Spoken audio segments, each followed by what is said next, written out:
उदासीन कहते हैं ना किसी को मित्र बनाया ना किसी को शत्रु। शत्रु मित्र नहीं कोय, सब सो हित बस कीजिए, क्योंकि हरि अपनो है सोए। सब में विराजमान मेरे प्राण प्यारे हरि हैं। ये क्रूरा अपि पापिनो न च सताम संभाष्य दृश्याश्चये सर्वान वस्तुतया निरीक्ष परम स्वाराध्य बुद्धिर्मम। ये मेरे आचार्य का आदेश है। जो क्रूर हैं, पापी हैं, दुष्ट हैं, नीच हैं, वो तुम्हें दिखाई दे रहे। मेरी दृष्टि में आराध्य देव श्री राधा वल्लभ लाल, श्री कृष्णचंद्र जो सबके हृदय मंदिर में हम परमात्मा देखने के लिए चले हैं, ना कि क्रूर पापी दुष्ट निंदक देखने के लिए चले हैं। हम साधना कर रहे हैं सब में परमात्मा का अनुभव करने के लिए। जड़ चैतन्य कछु नहीं दिखे, जहां दिखे तहां श्याम खड़े। ये सिद्धि है, ये साधना की परिपक्व अवस्था है कि अपने इष्ट को वासुदेवा स्वरमिति सा महात्मा सुदुर्लभा। हम उस मार्ग के पथिक हैं। सत्संग सुने तो बहुत सावधान होकर सुने, एक एक शब्द रहस्यपूर्ण होता है। भैया चाहे हीटर गर्म करे, चाहे फ्रिज ठंडा करे, चाहे एसी ठंडा वातावरण कर दे या हीटर गर्म वातावरण कर दे, बिजली दोनों में एक ही है। जो देखने वाला है कि हीटर का कारण बिजली, तो कूलर का कारण बिजली, फ्रिज का कारण बिजली, एसी का कारण बिजली, वो केवल बिजली देख रहा है कि इन यंत्रों में चलने की सामर्थ्य नहीं, ये बिजली से चल रहा है। लेकिन उस यंत्र का प्रभाव है कि वो गर्मी फेंकता है, उस यंत्र का प्रभाव शीतलता फेंकता है, पर दोनों का कारण बिजली है। ऐसे ही इस जड़ चैतन्य में, इस सत असत में, इस उच्च और नीच में, महात्मा और दुरात्मा में क्रियाएं जमीन आसमान का अंतर। पर साधक क्रिया दर्शन नहीं करता, साधक कारण तत्व को देखता है। तो कारण श्री हरिवंश भनम, कारण परम तत्व वही है, दूसरा नहीं। तुम्हारी दृष्टि स्थूल को देख रही है, शरीर और क्रियाओं को देख रही है, और संत और साधक भगवत मार्ग के पथिक उस तत्व का दर्शन करने निकले, तभी उन्हें तत्वदर्शी महात्मा कहा जाता है। इसीलिए अनाधिकारी संतों के वचनों का गूढ़ रहस्य न जानकर वो मनमानी आरोप थोप करके उनकी निंदा करके नरकगामी होता है। तो कह रहे हैं उदासीन जग में रहो। तुमसे कोई मित्रता का व्यवहार करे तो जय जय, और शत्रुता का व्यवहार करे तो जय जय, क्योंकि उसकी मति है। लेकिन मित्र और शत्रु व्यवहार है, लेकिन परमार्थ में नहीं। परमार्थ में वही परमात्म तत्व उसके हृदय में बैठा है, वही परमात्म तत्व मित्र के हृदय में बैठा है। तो उदासीन जग में रहे, शत्रु मित्र नहीं कोय, सबके हित की कीजिए। सबके हित की, सबका मंगल, ये परमार्थ के पथिक। ऐसे पापी से आपको बात नहीं करनी चाहिए, आपके यहां नहीं आना चाहिए। कौन पापी है? पापी कौन है? हमारी समझ में पापी उसे तुम कहते हो जो भूल गया है, अपने स्वरूप को भूल गया, भगवान का विस्मरण हो गया, वही माया के गर्त में गिर गया। तो हम लोगों का कार्य क्या है? भूले हुए को स्मृति प्रदान करना। ये जो ज्ञान है ये स्मृति प्रदान करता है। नष्टो मोहा स्मृति लब्धा तत्प्रसादान मयाच्युता। तो संतों के हृदय में बैठ के कौन बोलते हैं? गोविंद ही तो बोलते हैं। तो गोविंद की वाणी क्या करती? नष्टो मोहा, मोह का नाश करके और भगवत स्मृति जागृत कर दे। पापी से घृणा मत करो, उसका पाप दूर हो जाएगा तो महात्मा हो जाएगा। कोई दुरात्मा नहीं है, भूल है, भ्रम है, अज्ञान है, अविद्या है। इसका नाश हो जाए तो महात्मा ही है, वो परमात्मा ही है। यही बात समझने के लिए तो साधना की जाती है। इसलिए ना किसी से द्वेष करो, ना किसी से राग, ना किसी से अपनापन, ना किसी से परायापन। सब में एक श्री भगवान विराजमान है। ये जग सब है श्याम को, कासों की जय प्यार, कासों मानो बैरता वृथा होत है ख्वार। ये सारा संसार स्वयं श्याम सुंदर बने हुए हैं। मत्ता परतरम नान्यत किंचिदस्ति धनंजय, हे अर्जुन मेरे सिवा कुछ नहीं है, मैं ही मैं हूं। तो कह रहे फिर काहे को किसी से वैर करते हो, काहे किसी की निंदा करते हो। वो बैठा मुस्कुरा रहा है सच्चिदानंद की मैं छुपा छुपी का खेल खेल रहा हूं, तू पहचानने चला था, कहां पहचान पाया। मैं इस चादर को ओढ़े हुए जड़ चैतन्य की मैं ही विराजमान हूं, मुझको ढूंढ लो। संत खोजी होते हैं, क्या खोजते हैं, उसी परम तत्व को जो सब में विराजमान है। हरि इच्छा ही मानिए भली बात जो होए, जो बिगड़े सो जीव से ताको डारे धोए। उपासक अपने में कभी अहंकार न करे, जब अच्छे सद्गुण दिखाई दे तो हरि गुरु का प्रसाद है। अपने से गलती हो जाए तो उसे भगवान की इच्छा ना माने, ये हमारा अज्ञान है, हमारी गलती, हमारा दोष है, और उस दोष का प्रायश्चित करे, दंड दे, क्षमा ना करे। दूसरों को भले क्षमा कर दे, अपने मन को क्षमा ना करे। जो अपने मन को सब क्षमा करते, सब दूसरों के जरा से दोष को क्षमा नहीं कर सकते, अपने पहाड़ जैसे पाप को भी क्षमा कर देते। यहां सिद्धांत उल्टा है। परमार्थ का पथिक अपने राय भर के भी दोष को पहाड़ के समान मानकर उसका प्रायश्चित करता है, और दूसरे के पहाड़ के समान दोष को भी राय के समान भी नहीं मानता है। ये परमार्थ के पथिक का स्वभाव होता है। हमारे से अच्छा बन गया श्री गुरुदेव की कृपा, श्री लाडली जी की कृपा। बुरा हो गया ये मेरी गलती, मेरी वासना है, ये मेरा अहंकार है कहीं जो मेरे से गलती करवा दिया। यही बात गोस्वामी तुलसीदास जी कहते हैं, गुण तुम्हार समुझे निज दोषा, जय सब भांति तुम्हार भरोसा। सब प्रकार से आपके भरोसे है। जो गुण हैं वो हे हरि आपके प्रदत्त हैं, जो दोष है वो मैंने किया, मैं दोषी हूं। जो बिगड़े सो जीव सो ताको डारे धोए, उसका प्रायश्चित करे। सच्चा साधक कभी क्षमा नहीं करता अपने को, उसको प्रायश्चित गुरुजनों से मिलकर निश्चित करता है। जाओ इतने दिन व्रत रहो, परिक्रमा लगाओ, ये सब दंड मन को मिल रहा है, मन निर्मल होगा। अपने पापों को तो प्रायश्चित नहीं करते, दूसरे की जरा सी गलती को पहाड़ जैसा वर्णन कर देते। ये भगवान के दास नहीं होते, ये भगवत विमुख जन होते हैं। उरहरि पेरक जो करे, जोई सब कुछ होई, जीव आपनो मान सुख, दुख देखे तब रोई। अगर आपके साथ कोई व्यवहार अनुकूल कर रहा है या प्रतिकूल, तो आप क्रिया को मत देखो अनुकूल प्रतिकूल, कारण तत्व को देखो। हृदय में बैठा हुआ और प्रेरक रघुवंश विभूषण भगवान प्रेरणा कर रहा है। क्यों? क्योंकि मुझे वो अनुकूल प्रतिकूल से ऊपर उठाना चाहता है। इसलिए अनुकूल प्रतिकूल परिस्थिति सांसारिक पुरुष को हर्ष या शोक देती है, लेकिन भक्त को या भगवत मार्ग के पथिक को नहीं, क्योंकि वो कारण तत्व को देखता है। जब प्रभु अपनावे जीव को, तब ये तिरस्कार अपमान निंदा देते हैं।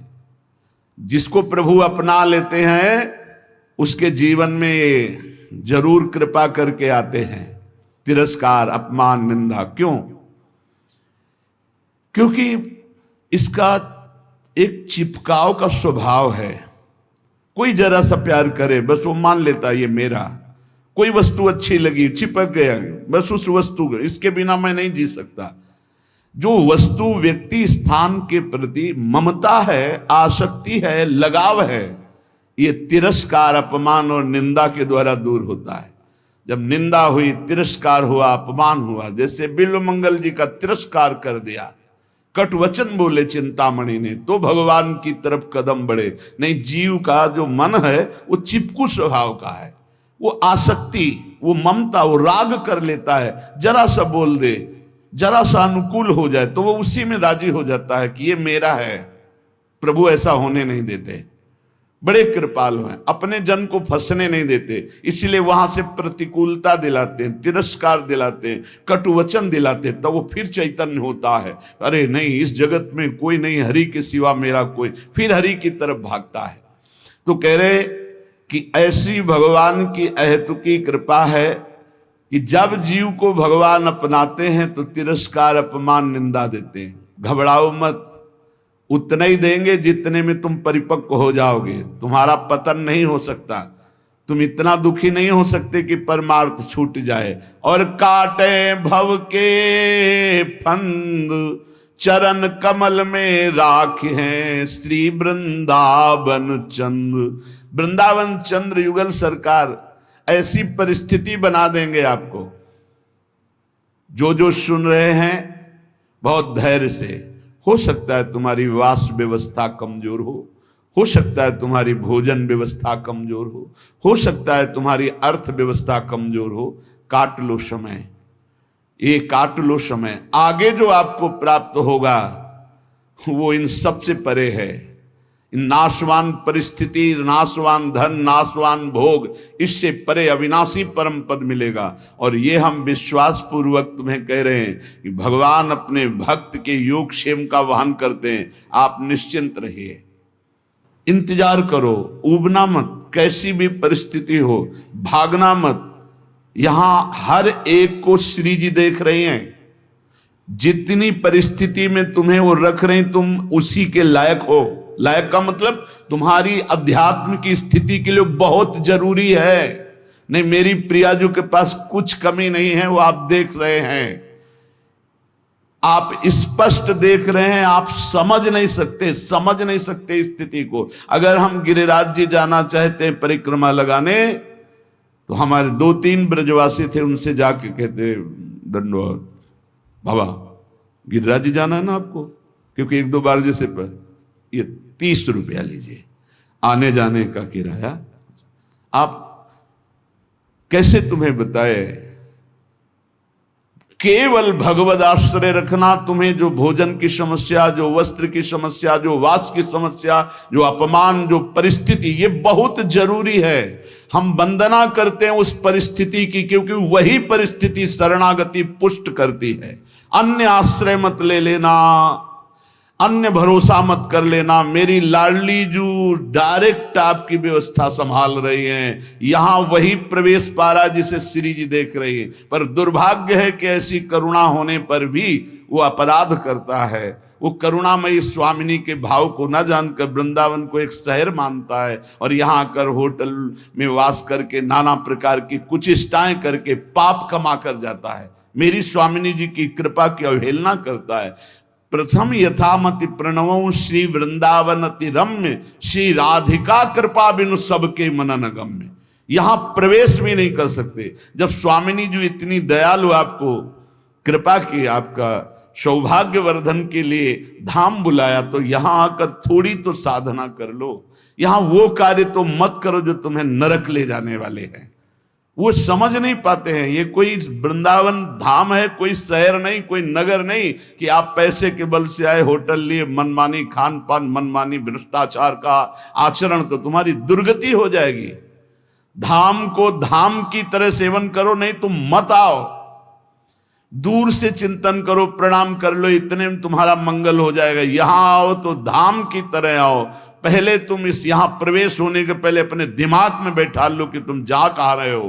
परम पावन श्री धाम वृंदावन का दर्शन करने। तो यहां दर्शन करो, उपवास करो, भजन करो, नाना प्रकार से भागवती का आचरण करो, परिक्रमा लगाओ, किसी संत की, ब्रजवासी की, गौ की, यहाँ के पशु पक्षी की हाँ सेवा बन जाए। किसी को खवा पिला दिया, चाहे वो पशु पक्षी ही क्यों ना हो, ये सब दिव्य महात्मा है, जीवन धन्य हो जाएगा। श्री जी करुणा करते, हम करुणा का अवहेलना, अपराध कर बैठते हैं। ये बिल्कुल सत्य बात समझिए। इतनी श्री जी की अपार कृपा कि तुम्हें धाम में, पर ये सत्संगहीन जन ये समझ नहीं पाते कि यहां का किया हुआ पाप कहां धोओगे। यहां का किया हुआ पाप वज्र की लीक होता है और वो प्रतिपल पनपता रहता है, ब्याज दर ब्याज, भोगते भोगते कल्प व्यतीत हो जाएंगे, फिर भी यहाँ के पाप से मुक्त नहीं हो पाओगे।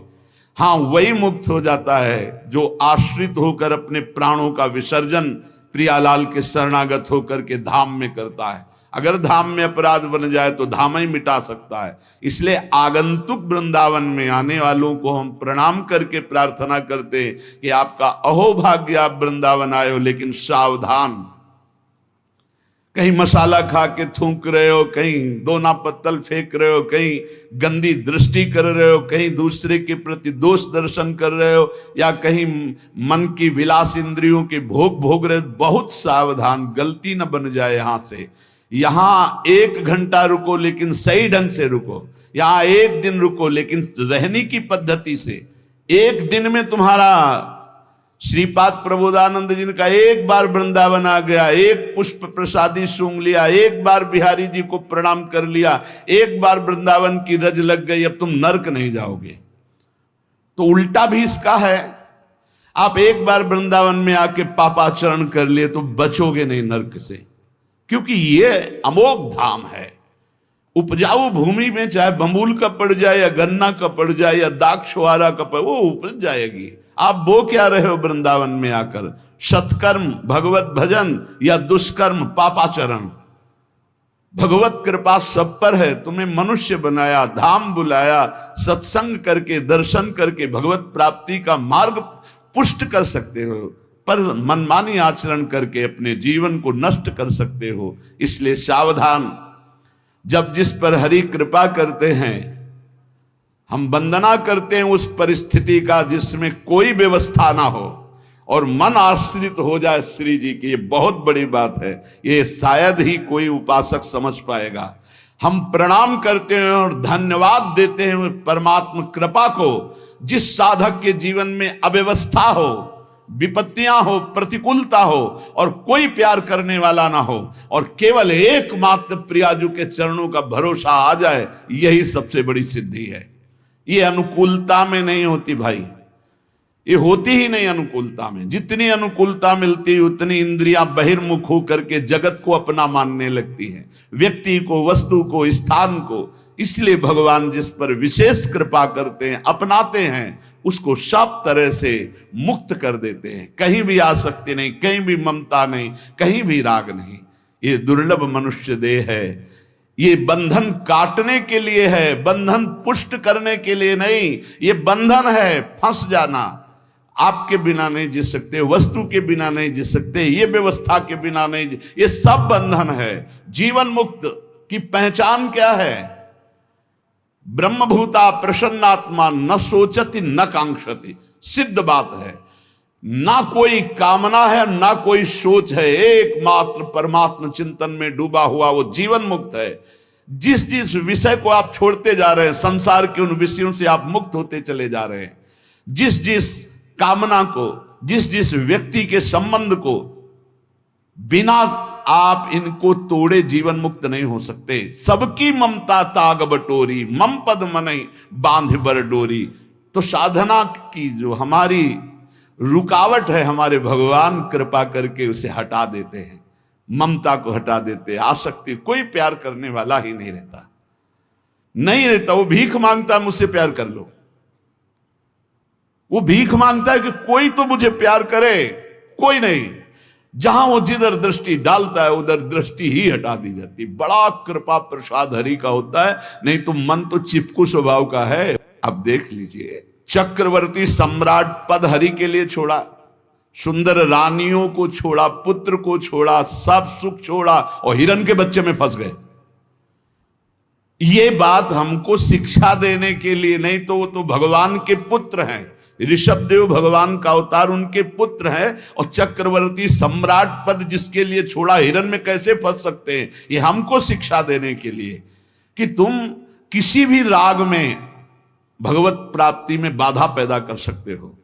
तो भगवान जिस पर कृपा करते हैं वो स्वयं राग से बचा देते हैं। उसे कोई प्यार ही नहीं करता, उसे कोई अपना ही नहीं मानता। अगर वो किसी को अपना मान ले तो ऐसा वहां से कड़ुआहट दी जाती है कि दोबारा उधर अपना मानेगा ही नहीं।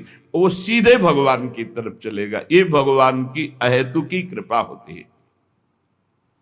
श्रीपाद प्रबोधानंद जी महाराज कह रहे, निरस्त त्रैगुण्यम हरिरसद पुण्यम स्वकृपया धरण्यम तो भारतम विमल परमानंद सुघनम इदम वृंदारण्यम बहदतुल माधुर्य सुषमा महावन्यम धन्य सरयति बहुमान्य स्त्री जगताम। तीनों लोकों में सबसे महान धन्य है वो जो तीनों गुणों से परे करके सच्चिदानंद हरि रसदाई श्रीधाम वृंदावन का अखंड वास पा गया। ए भाई, जिनको मिल गया हो तो छोड़ना मत कि पड़ोसी ठीक नहीं है, व्यवस्था ठीक नहीं है, कोई सेवा करने वाला नहीं। एक सोच बनी रहती है उपासकों के अंदर। बहुत पहले की बात है और अब भी वर्तमान में कुछ साधकों में हो सकती है, उसके निवारण के लिए हम प्रार्थना करते हैं। एक बार एक साधक ने कहा कि महाराज जी आप हो तो हमारा जीवन आपके शासन से सही चल रहा है, कल जब आप नहीं होंगे तो आपका शासन नहीं होगा। आज उसका समाधान सबके लिए कह रहे हैं जिन साधकों के अंदर है। आप किसी मनुष्य की शरण में हो क्या? पहला हमारा प्रश्न है उन साधकों से जिनके हृदयों में ये बात है कि अगर सामने से ये शरीर चला जाएगा तो हमारी साधना बाधित हो जाएगी, हम एक असहाय असमर्थ अनाथ हो जाएंगे। तो हम ये पूछना चाहते हैं आप पांच भौतिक शरीर के शरणागत हुए हैं क्या? तो उत्तर आएगा नहीं, क्योंकि कोई शरीर का शरणागत नहीं होता है। शरीर परिवर्तनशील, नाशवान, प्रतिपल नष्ट हो रहा है।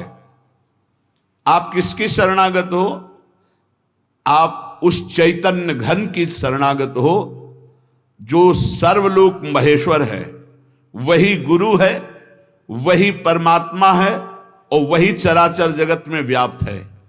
क्या वो त्रिकाल में तुमसे कभी अलग हो सकता है? और एक हम ज्ञानेश्वरी टीका जो श्रीमद् भगवत गीता जी की और श्रीमद् भागवत की कुछ की है, उसकी बात पढ़ करके उन्होंने कहा कि जब हम किसी सदगुरुदेव का वर्णन करते हैं तो सदगुरुदेव का सूक्ष्म स्वरूप हमारे हृदय में आके बैठ जाता है, और जब तक हम जीवन मुक्त नहीं हो जाते तब तक गुरुदेव भी जीवन मुक्त नहीं होंगे। कौन से गुरुदेव? जो आपके दिमाग में बैठ गए, आपके अंदर बैठ गए। एक शरीर है और एक तत्व है, और तत्व सशरीर तुम्हारे अंदर समा गया है। अब देखो महाराज जी ने बात कही थी तो महाराज जी सामने दिमाग में है और उनकी बात सामने है। ये पूरे जीवन तुम्हारी रक्षा करेगी। और भरण पोषण ना कुछ हमारा था, ना है, न रहेगा। प्रभु हमारे हैं, प्रभु का सब कुछ है, प्रभु का सब कुछ था और वही सब कुछ करते रहेंगे। तुम निष्ठावान बनो, तुम अलग से भुवन रचना कर देंगे तुम्हारे लिए भगवान। एक छोटे मोटे स्थान की बात क्या, अलग से तुम्हारे लिए भुवन रचना कर देंगे। यदि गुरु निष्ठा वाले हो तो विश्वास कर लेना, पहले तुम्हारा विश्वास का परीक्षण होगा और परीक्षा में पास हो गए तो भुवन के भुवन तुम्हारे कर देंगे। अनंत ब्रह्मांडों के मालिक हैं। तुम अपने जीवन की परवाह करते हो, इसका मतलब तुम शरणागति में अभी कलंक लगा रहे हो। मेरा प्रभु बचपन से कह रहा हूं, इसीलिए बोल देता हूं, यह अहंकार बना ही रहेगा। बचपन से हम जिनकी शरण में उनके दुलार को आज तक देखते रहे, कोई एक साथी नहीं रहा कि हमें 10 कदम भी हाथ पकड़ कर चला दे। 13 वर्ष की अवस्था कोई अवस्था होती है, ज्ञान विज्ञान संपन्नता होती है, और उसी समय से गंगा का किनारा पकड़ा और आज तक मेरे भगवान मेरे साथ ऐसे करुणा कर। तो वो भगवान क्या तुम्हारे नहीं है? क्या तुम्हारी शरणागति का वो पालन नहीं करेंगे? फिर ये प्रश्न क्यों हो जाता है मुझे किसने संभाला बचपन से अभी तक? किसने संभाला? कोई विश्व में ऐसा नहीं कह सकता कि 10 वर्ष हमने संभाला, एक दिन भी नहीं। वही परम गुरु गुरुदेव का रूप। गुरुदेव तो बाद में मिले हैं, घर से तो उसने पहले निकाला। सूक्ष्मता से देखिए, उस जगत गुरु ने घर से निकाला वैराग्य दिला के, उस जगत गुरु ने भ्रमण कराया, फिर गुरु रूप से मिले, फिर हमको सतमार्ग में चलाया, फिर अंतर ध्यान हो गए, फिर सदगुरु रूप से आगे मिले, फिर पला, फिर सदगुरु रूप से आगे, वो आगे आगे बढ़ता चला जा रहा है। वही परमात्मा तत्व। वो क्या तुम्हारा नहीं है? तुम निर्भय निश्चिंत नहीं? अरे तुम शरणागत हो, चल के तो दिखा एक कदम विपरीत। अगर थोड़ी भी शरणागत हो गए तो एक कदम तो विपरीत नहीं चल सकता जीवन में, यदि शरणागत है। और जो शरणागत है तो माया मां की तरह दुलार करती है, मां की तरह। हमारी बात को समझ लेना, माया उनको विघ्न डालती है जो सूरवीर हो करके माया को जीतना चाहते हैं, और जो माया को मां मानते हैं, मां की तरह दुलार करती हो, भगवान को प्राप्त हो जाते हैं। माया कभी बाधा नहीं पहुंचाती। इसीलिए हरिदासों में कहीं भी माया का प्रभाव नहीं देखा जाता। वो तब होगा जब कीन हो इसका बहु अभिमाना, शोक होवंचा कृपा निधाना। अगर अभिमान रहित होकर दैन्य भगवान की शरण में, तो माया है ही नहीं, वो मां है। देखो सियाजू के लिए क्या कह रहे हैं रघुनाथ जी मनु जी से, आदि शक्ति जय जग उपजाया सो अवतरी मोरिया माया। वही हमारी जननी है, वही हमारे सर्वस्व हैं। वो पालन पोषण करके भगवान से मिला देती, वो श्रृंगार करके भक्ति का भगवान से मिला देती। बाधा तब पहुंचती जब अहंकार होता है और माया पर विजय प्राप्त करने की बात होती, तब प्रश्न खड़ा हो जाता है। और जब भगवान के अधीन हो जाते हैं तो माया मां की तरह दुलार करती हुई भगवत प्राप्ति करा देती है। निरस्त त्रैगुण्यम, वृंदावन में रहने मात्र से निरस्त हो जाते तीनों गुणों के प्रभाव, सतोगुण रजोगुण तमोगुण। इनसे ऊपर त्रिगुणातीत प्रिया प्रीतम के प्रेम की प्राप्ति होती है। हरि रसद पुण्यम, ऐसा यहां वास मात्र से सुकृत होता है। वास मात्र भजन है। हमारी बात को बांध लो, कुछ भजन ना हो तो भी पड़े रहोगे तो तुम्हारा सच्चा भजन भगवत प्राप्ति करा देगा। यह सच्चा भजन होगा। चद्दर में 4 कोने हैं, एक कोना पकड़ के घसीट लो, पूरा चद्दर आ जाएगा। उपासना रूपी चद्दर के 4 कोने हैं, नाम रूप लीला धाम। हम नाम निरंतर नहीं जप पा रहे, रूप का ध्यान नहीं बन रहा है, लीला का चिंतन नहीं बन रहा है, लेकिन धाम का अखंड वास कर रहे हैं तो एक कोना पकड़ लिया जोर से, पूरी उपासना आ जाएगी। नाम रूप लीला धाम एक पकड़ लो। कोई आप दूर रहते हैं, धाम वास नहीं करते, निरंतर नाम का चिंतन और धाम का आश्रय, पूरी उपासना जागृत हो जाएगी। आप प्रभु की सेवा में लगे, प्रभु का नाम जप कर रहे हैं, अपने कर्तव्य का पालन कर रहे हैं, अंततो गत्वा आपको भगवान की प्राप्ति निश्चित होगी। कोई एक पकड़ लो।